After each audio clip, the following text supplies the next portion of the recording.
faces in the middle of the acid trip, pasting ourselves over images grabbed from the internet of a blindfolded Iranian boy being hustled towards a noose. He had done his hair and starched his shirt. I died in the desert too, on my knees, head bowed, a man in white robe, raising a thin arc of blazing steel behind me, steel behind me, steel behind me, steel behind me, steel behind me, steel behind me, steel behind me, steel behind me. That one had been taken furtively from a distance and blew it up. The outline of the executioner ended up grainy and mirage-like, looming over the high-definition pic of me on my knees. It looked cool and arty, we concurred, but the woodcut where we died together, heaped beneath the wizard's feet, aced it somehow. 2D drawings are difficult to think yourself into, so it seemed like a good idea to burn each other with cigarettes, to have something to work with. Strange to single out these pictures. There were hundreds left like a residue. A starched shirt and waxed hair unhinged something. I don't know.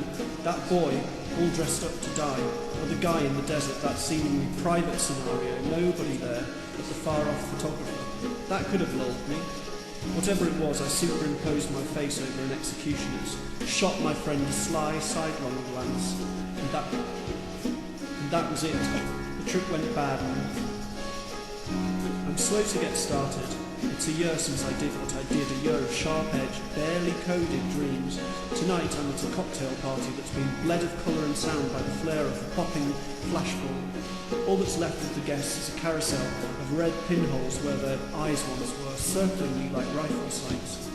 I see a dark smudge off in one corner of the room and move towards it. The pinpricks squall above my head like electrified midges and spark when they collide.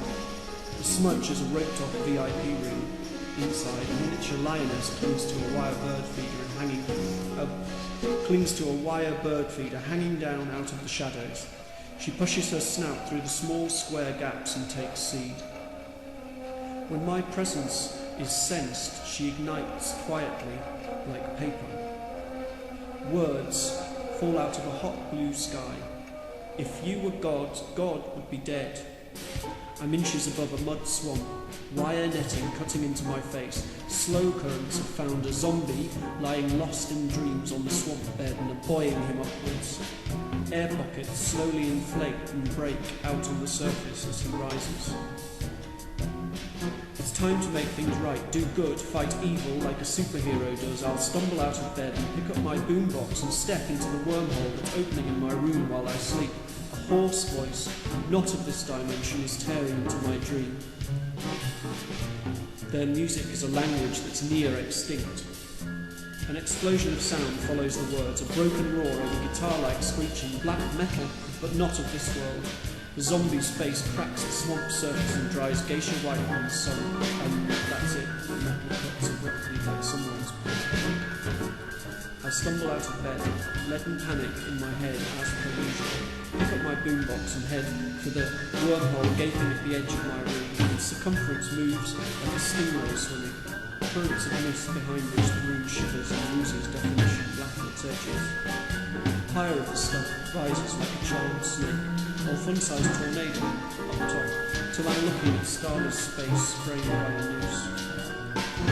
Inside the wormhole I move at several times the speed of light, shedding skins. Anxiety, ticked, burrowed through every detail, is thrown off now.